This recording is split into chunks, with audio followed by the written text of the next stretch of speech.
Welcome to the Perfect Movie Podcast, the podcast that's holding Kalen solely responsible for this choice of movie this week. I'm Michael. I'm Kalen. And Kalen, we're covering arachnophobia as part of Animatronic April. And can you explain why we did this movie? Okay, so it all started out as a young lad. Actually, my mom was the one that introduced this movie to me. Um, I had to be like 6, 7 years old maybe, and I watched it and it freaked me out. Right. It freaked me out. Spoopy spiders scare me, and I think this movie is part of the reason why I have like to this day a pretty terrible and valid fear of spiders. So you're like the Jeff Daniels of your household. Yes, I am. Actually, we had a cellar at my old house, and I had to go downstairs and fight a really shitty puppet spider. Wow, it's really just one and the same. Life Yeah, imitates life. yeah, It's like poetry. It rhymes. it's like poetry. Um, no, but really, I wanted to pick this movie because number one, it's was a childhood classic of mine that for whatever reason I just forgot all about it, and I remember scrolling through, like trying to figure out what movies had animatronics and stuff, something that we could cover for this month, since it is animatronic April. And I just saw the poster for this. I was like, oh my God, I haven't seen this movie in years. So I put it on our list. We watched it. Michael, you hated it. Um, I didn't hate it, but it's god awful. I I will just say that. I think it commits the crime of just being really boring, which is like the worst thing you can be. It is not like completely it's not poorly made completely or like a complete mess. It's just not it has a lot of misses in humor and isn't that scary. So I'm like I don't really know what it's doing But the for me. cast is like stellar for the most part. Yeah. I mean, you got like John Goodman in there, Jeff Daniels. Um, But I I didn't mean, that's even it's I guess not stellar, but it's a decent cast. You could have did more with John Goodman for sure. I know I was like I really was hoping that him showing up in this movie was going to move the needle, and it really didn't that much for me, which was quite He disappointing. should have been the dad. That would have Yeah, been a much like, especially if you wanted more comedy. Um, because I mean that's what he was. He was a sitcom dad, you right. know, around this time. So I don't know. But I don't think he makes a very convincing doctor. If that's a key part Yeah, of the story. yeah. But I think we're gonna kind of speed run this review and maybe talk about a couple extra miscellaneous movies at the end. So, is there anything we feel we really need to nail down about arachnophobia? For people who don't know, this is a creature feature. This movie is about spiders that were brought overseas by accident um, from Venezuela. And these spiders are like an invasive species. The difference about these spiders compared to others is that they act more like they have like a hive mind. They act more like ants. Um, and so they have like their queen that they all guard and they go out and they search for food, whatever. And so basically this town is just overtaken by these spiders, this small town in middle America. It's a great premise. I will say that's a fun premise and you could do a lot of fun stuff with it, but they don't. Yeah. Um, so I think maybe the most interesting thing I found out about this. Now, this movie's directed by Frank Marshall, and if you look at Frank Marshall's filmography, you'll find he has oodles of producer credits for some of the greatest movies of all time. He's a producer on all the Indiana Jones movies. He works closely with Steven Spielberg across a lot of that like 80s, 90s Alfred range. Hitchcock. Now, what he was the second unit director for Indiana Jones movies. So in this behind the scenes featurette that I watched, he talks about I was there handling all the snakes for all the snake scenes in Indiana Jones. I was there dealing with all the bugs in Temple of Doom. I was there with all the rats in the Last Crusade. He kind of did all the creature stuff for those movies, and then he decided for my own movie I want to kind of keep that going, but own it myself with Arachnophobia. Yeah. Mhm. And the main thing I was thinking, because I didn't know the behind the scenes of this movie as I was watching it, and I know you had selected this as our animatronic April movie, I was like, dang, these a lot of these spiders are really realistic. They look like they're Mm, real. And actually, for the vast majority, except for the like queen spider the that last queen spider. we have at the end, they actually are real spiders. They went on like a casting mission to find like the right spider that can kind of do what they want. So there's a few tarantulas, and there's mostly like Australian woodsman spiders or huntsman spiders that are like pretty creepy looking. And then they just found all these different ways to kind of make them act the way they want, scurry around the way they want, and probably just Yeah. a lot of patience to kind of get the specific shots and reactions that they wanted across this movie. So at least in the filmmaking process, there's like something interesting there. And you could not have Yeah. paid me enough money to be in that house at the end where all like the main family and a lot of our star actors are running around a Oh, house and they're just just everywhere. there's just hundreds of spiders everywhere. For whatever reason, my brain thought that there were more animatronics in this than there was. And what I think it was is that I mixed up scenes from Jumanji in this movie because I haven't seen the original Jumanji in years. And I know there is a scene in Jumanji where they do have robot spiders kind of walking around and they're big and stuff because they're playing the game. And I think those two scenes got melded together for me. So I was very disappointed by the lack of animatronics in this film. But like you were saying, I think there was some effort put in, especially with uh, using live spiders, and it's interesting. And from what it seems is that the director wanted this to be like The Birds a little bit, Alfred Hitchcock film. Um, and his intent was to make it more of like a dark comedy where there was more laughs than scares. But I just feel like that kind of failed because a lot of the comedy did not work in this movie. Yeah, a lot of the comedy is not great, and I think it's just kind of the lines and the ideas of the comedy. Um, yeah, it's really funny when they bring up in their featurette that he wants this to be like Hitchcockian, and it has the whole clip of like Hitchcock describing, like the bomb under the table. If there's a bomb under the table and the characters don't know it, but the audience does, that's how you create tension. And there's Yeah. many scenes where it's like there's a spider somewhere, the characters don't know, and that should create tension, but it's really repetitive, the cycle of like, uh spider scurries around whatever, named character, and Well, then you they get get that first scene with the guy that originally, well, he dies, and the spider hides in his coffin, and they bring it overseas. But they had that scene exactly what you're talking about, where it's like the slow shot of the spider going under the bed, going through the blanket, and you can see it move, and then it bites the guy, but there's really no like shock to it at all. And then he just suddenly like keels over in a very ridiculous way.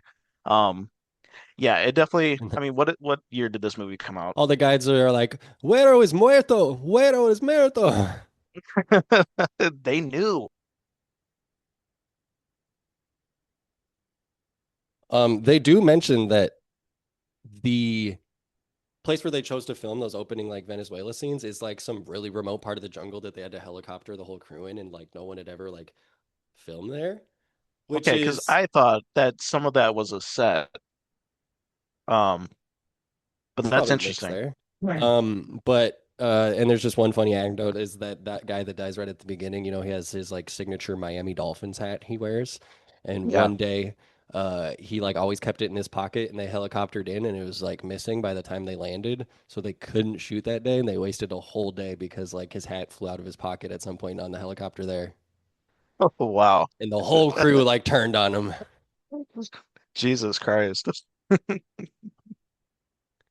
That guy, I've seen that guy before. I know he was in movies. I don't know that guy's name, but he has a very distinct face. Um So it should be said this movie came out in 1990. It had about a $20 million budget, $22 million budget. And box office gross 53.2 million. I think it did fairly well, and it was reviewed fairly well too. Currently, modern day, it's sitting at a 93% on Rotten Tomatoes.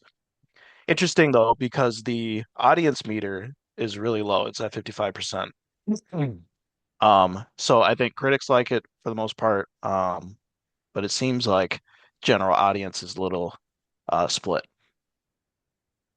That's what I'm saying. It's just not scary enough to be scary or funny enough to be funny. So then it just lands in this middle realm where it's like, what are you giving me today? I will say it has that 90s charm that you only get with movies of Hmm. this time period. Um, I it's a cliche at this point, but the whole like the family moves to the farmhouse, and as they're moving in, the mom and the dad are having a conversation about how is this the right move for us and the kids? We should have stayed in the big city. It's such a cliche thing, but I just kind of I don't know. I just love movies from this time period. They're just so shit in the best ways possible. And the movie doesn't look too good either, but I think honestly for the time. I forgive it. Yeah, I think it mostly looks fine, and it does have that charm, and that's really where I was like hoping it would bring me there. I just didn't have a Yeah. lot, didn't have a great time.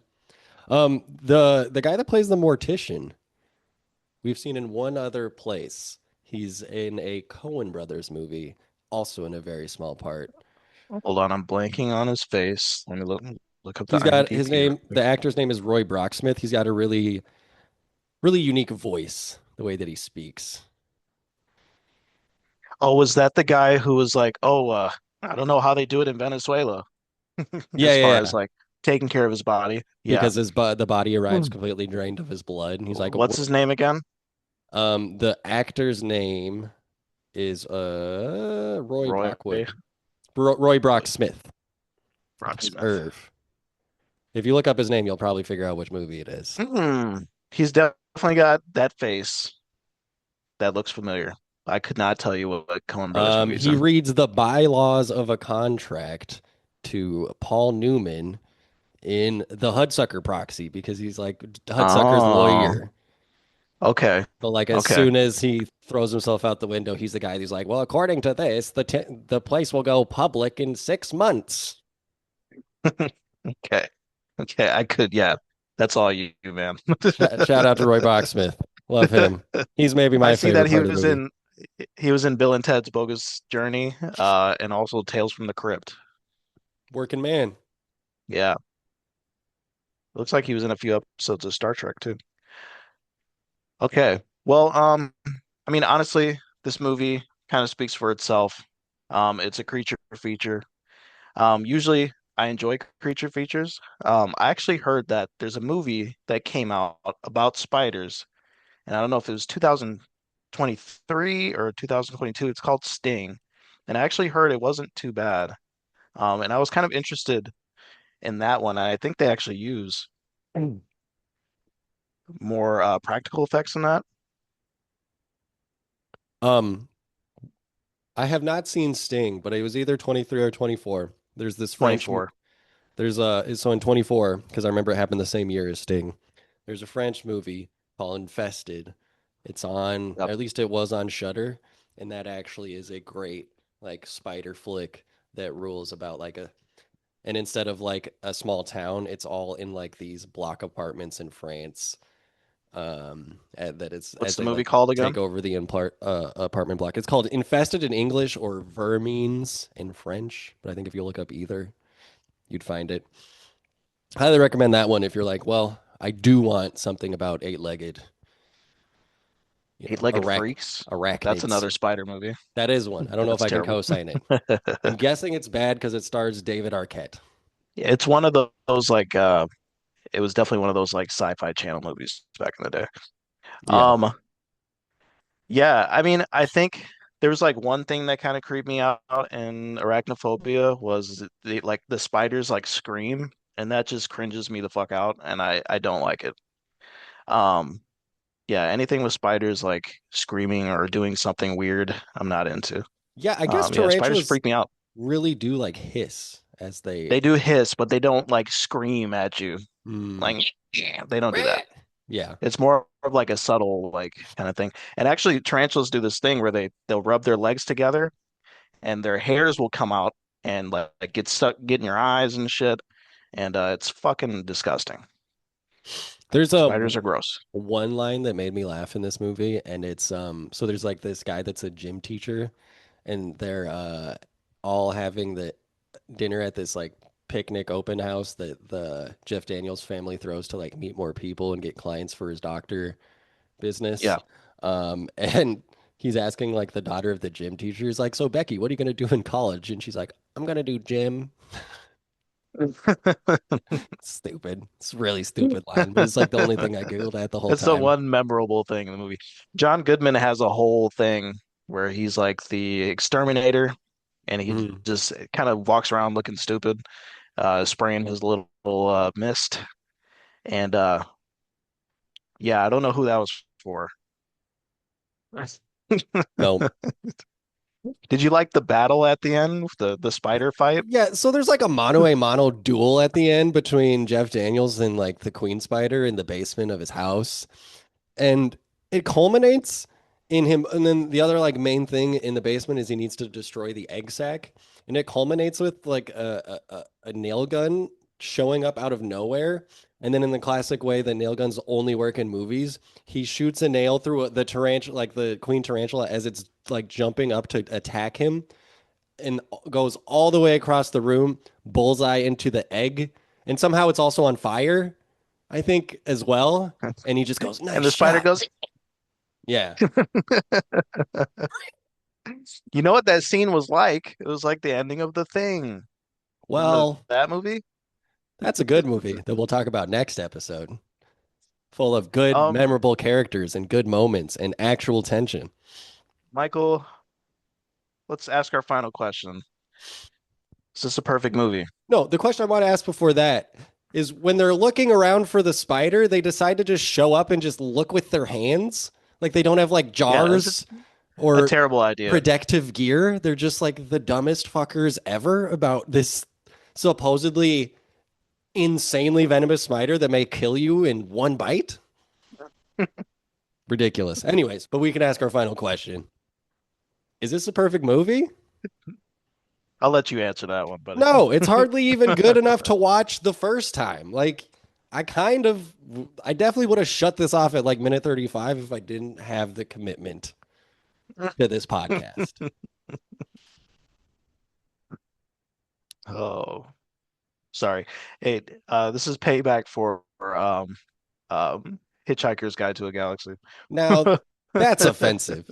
Whatever you think I'm about just kidding. hitchhikers, it is a It's lot, miles better than this a one. lot Yeah, more for going sure. on than arachnophobia. Um, well, yeah, since we're wrapped up talking about arachnophobia, we could take a few minutes to talk about other things that we've watched recently. Kalen, I have a Um, rant holstered if you need to yeah, think a pop it second. off, man. Okay. So I was watching, first of all, I'm canceling Netflix and I don't think I'm signing up again because they ratcheted the price up yet again, like last They week or did. something. Um, so I'm just trying to make my way through like Netflix originals that I want to watch, Netflix Yeah. exclusives. Um, so I watched A House of Dynamite, which is directed by Catherine Bigelow. She did like Zero Dark 30. She did The Hurt Locker. She did Mm. Point Break back in the day. James Cameron's ex-wife. Um, And a House of Dynamite is about a missile shows up on the radar, and you're like kind of following some actors that are working in a like the White House panic room, basically. And it's about like the American response to the crisis of like potentially there being an atomic missile Like headed a in your ballistic, direction. yeah, ballistic missile. Yeah. But the format of this movie is frustrating because what it is the same 35 minutes repeated three times from three different perspectives of like different sections of the American response to this missile. Which, if you're gonna choose to do that format, you better have like some real justification to jump back in the front of the timeline. Um, so I was really on board with it as this movie started. I was like, and I know that some of the reviews and reaction to this were pretty negative, and I was like, maybe Catherine Bigelow knows what she's doing. This Right. She's making a solid movie. I don't know why everyone's reacting like this. And then we jump back to our like second retelling of the story, and I'm like, okay, this is a little flat. And before I get to my major problem, I just want to tell you in the second part of this story, the actor Jared Harris plays the Secretary of Defense, and Jared Harris has a um, kind of tough relationship with his daughter, which we find out because we find that the it's likely that the missile's going to hit Chicago, and he's immediately like, "My daughter lives in Chicago, so now we have stakes." And he calls her, and things don't go quite the way he wants to, and he's feeling looking really distraught. Um, and then as he's trying to get like evacuated from DC, he like heads up to the top of the building, is about to board a helicopter, and then just throws himself off the top of the building. And something Jesus. pinged in my mind. I was like, I've seen this before. Jared Harris plays Professor Moriarty in the Robert Downey Jr. Sherlock Holmes movies. And at the end of Sherlock Holmes: A Game of Shadows, Robert Downey Jr. wraps his arms around him and throws them both off the top of a building. Now, two times doesn't make a pattern, but it is weird that it's happened twice, that I just see Yeah. Jared Harris get yeeted off the top of a building. Um, the biggest crime this movie commits is that it goes back again, and now we're following Idris Elba as the president, who's like this really weird Obama knockoff who has a terrible line about like I Idris listen, Elba as the president. yeah, Okay, interesting. who has this really terrible line about like where he name drops the title where he's like, I was listening to a podcast once and they were talking about how it's like we built a house out of dynamite, but we chose to still live here and blah blah blah blah blah. And the main crux of it is that like he's handed his like retaliation book and he's supposed to like pick strategic targets to attack next, but we also have no idea where this missile came from. Um, so he's like dealing with all that. But then before the missile hits, before he chooses a target, it just goes credits. We learn no new information from the first time we ran through the story. And I was literally, my goodwill towards this movie, which had been started up here pretty high, was going down just smashed into the ground. Just, and I was just like literally alone in my apartment going, this is how you're going to end this movie? So do not watch A House of Dynamite. It You know, it's funny. I sucks. haven't even heard of that. The premise sounds familiar, but I haven't heard of that at all. Yeah, fuck that. And also, like, how long does it take for a ballistic missile to go overseas?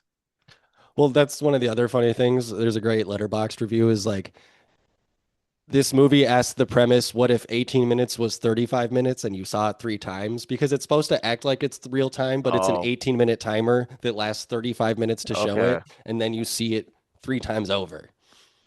Interesting. Okay. Yeah, I don't like that.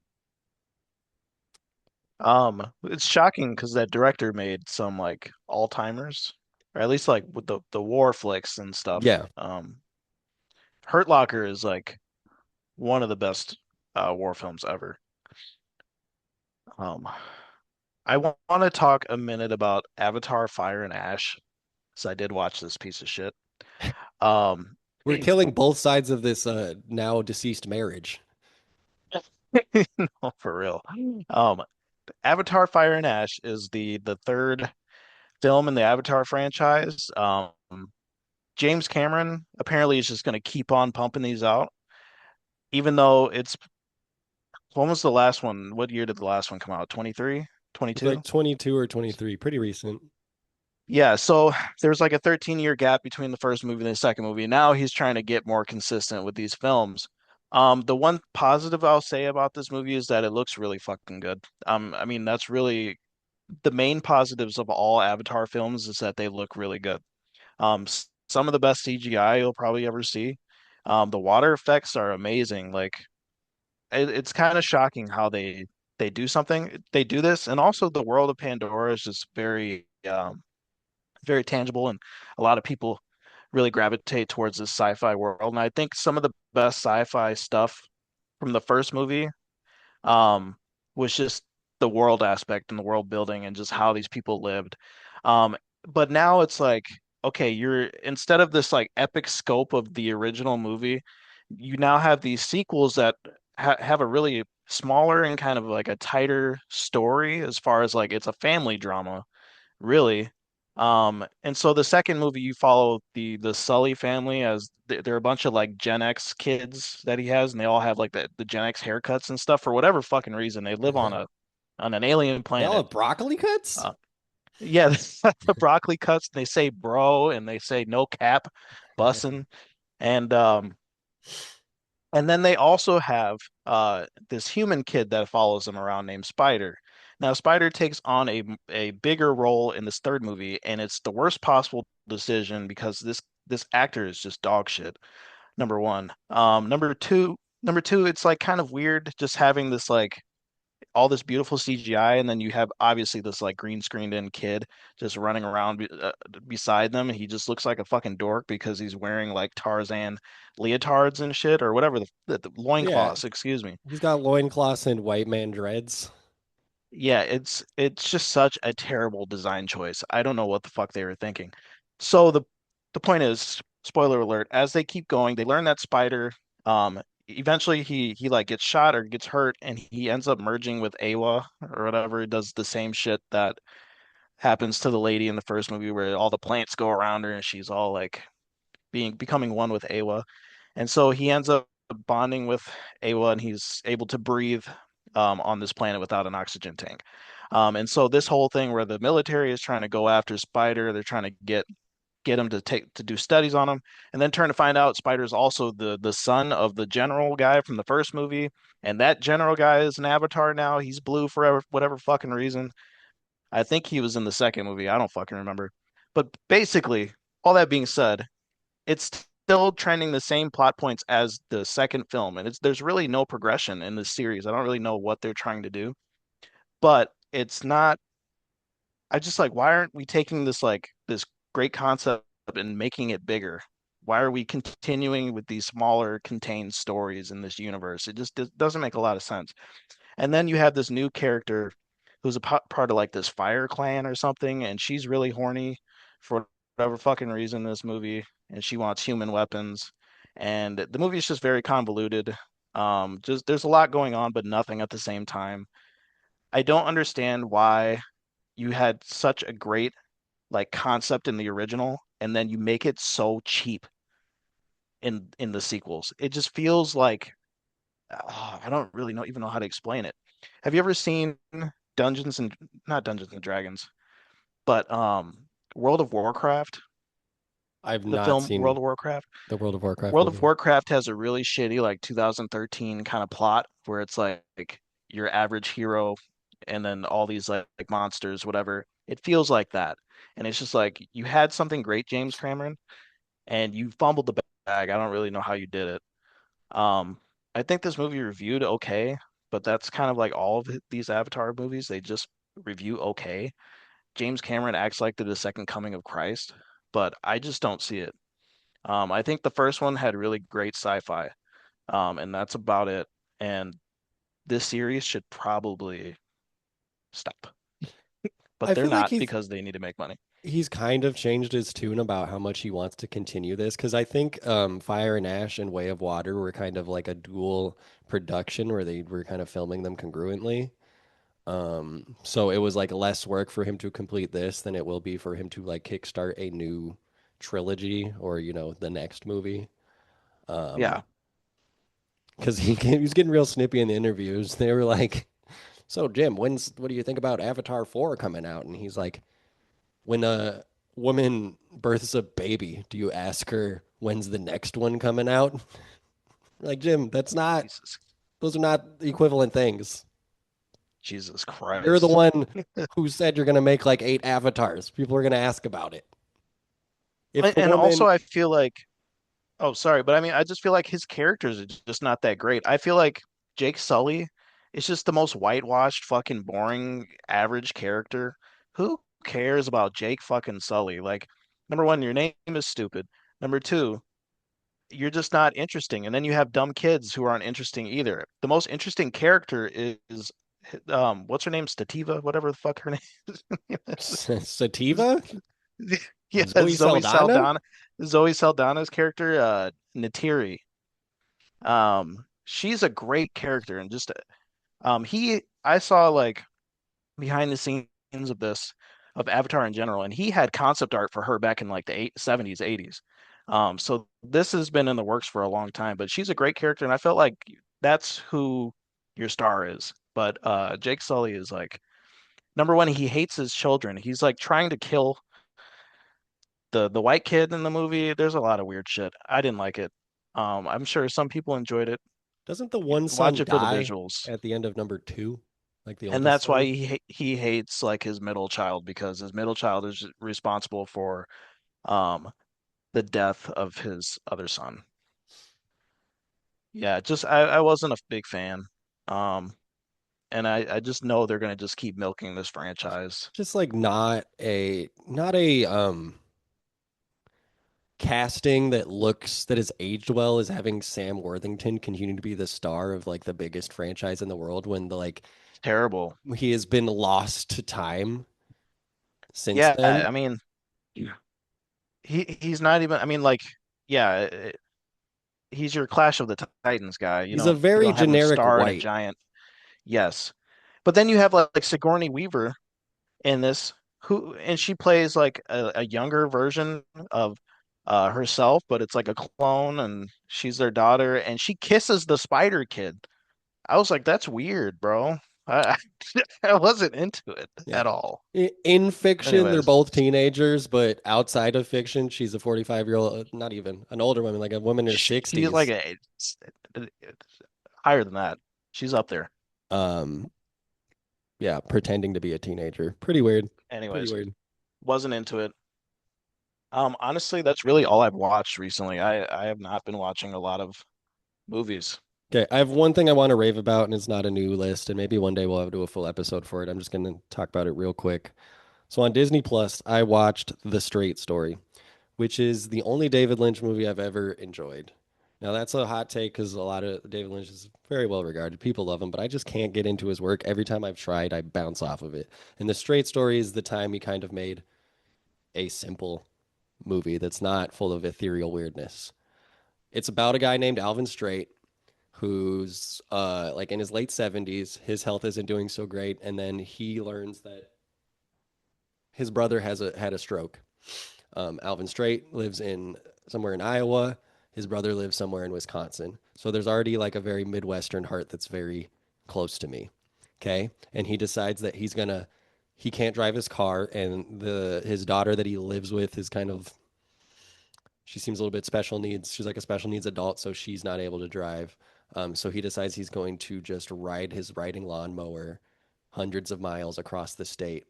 This is based on a true story. This is a 5 week trip a man actually took in the early 90s. Um, and the actor, Richard Farnsworth, that plays this main character, is deep in his 70s. And while he's playing this character, unbeknownst to the production, to his family, he's terminally ill with bone cancer. And there's just so much like lived experience and presence and heart behind this performance that he makes and in generally in the story of this movie, but the fact that all this is going on with him, like I think really informs it. And it's just one of the most like beautiful and touching experiences you can watch. It's really like life affirming and sweet. And he just like goes on this trek and there's almost like no dramatic stakes for the most part. He just keeps running into other kind-hearted people that help him on his way and have these like little shared moments with him. Like early on, he meets this hitchhiker on the side of the road, just kind of like mean mugs him, and it's this wo- woman that I look at her and I'm like, she's a little bigger than your average Hollywood casting would be.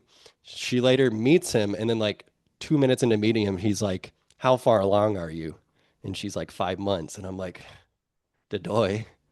And this guy can just see it. Everyone he meets, he has like a small moment with them. Um, and then finally, when he gets to his brother, I don't want to spoil what happens there. The brother's played by Harry Dean Stanton, who we also know from Alien. Well, acted alongside Sigourney Weaver in Alien. Um, there's just a great moment at the end, and it's just one of the most like life affirming, feel good, like happy cry type of movies that I could ever recommend anyone watch. Sounds interesting. I've been just before we end, I've been diving into a lot of Korean films, specifically Bong Joon-ho and Park Chan-wook. Um, Bong Joon-ho, he's like slowly becoming one of my favorite directors. Um, Obviously, um, Snowpiercer was the first movie I ever watched of his, and I actually didn't even know it was a Korean director until like halfway through, and I was like, this feels like Korean. I don't really even know how to explain it. There's just this feeling and this like vibe and this like energy to the performances, um, that just was really like reminiscent to like other Korean films I had watched. And then come to find out it was Park Chan or Bong Joon-ho. And then so later on, I ended up checking Um, out Parasite. I don't want to Oh, cut is you it off, about to but we end? do have 3 minutes. So, Okay, I'll wrap it up. Anyways, I watched Parasite. And then I went and watched Memories of a Murder, and that is one of the best films I have watched in a long time. mhm. And I really, really enjoyed it. And for anybody who hasn't seen any of Bong Joon-ho's work, I would definitely recommend. I think maybe Parasite is probably the most digestible to start off with of his works. And then I would check out Snowpiercer, and then I would check out Memories of Murder. That's like one of his older films, but it's probably his like masterpiece, I would say. Really great. Check it out. I co-sign all of those. I love Memories of Murder, especially. And if you have Netflix, Okja is available on there, and Okja is pretty good by Bong Joon-ho. Yes, yes. And then Park Chan-wook, best known for Old Boy. One of his newer films I have not watched yet. Um, what is that film called No again? other choice. No Other Choice. I've heard really good things about that one too, so that's definitely going to be on my radar as well. All right. Well, thank you for joining us for Arachnophobia and miscellaneous things, including covering the character Spider in the movie Avatar. So we kind of stayed on theme. Um, we'll catch you next time when we review John Carpenter's The Thing. Cool. Cool.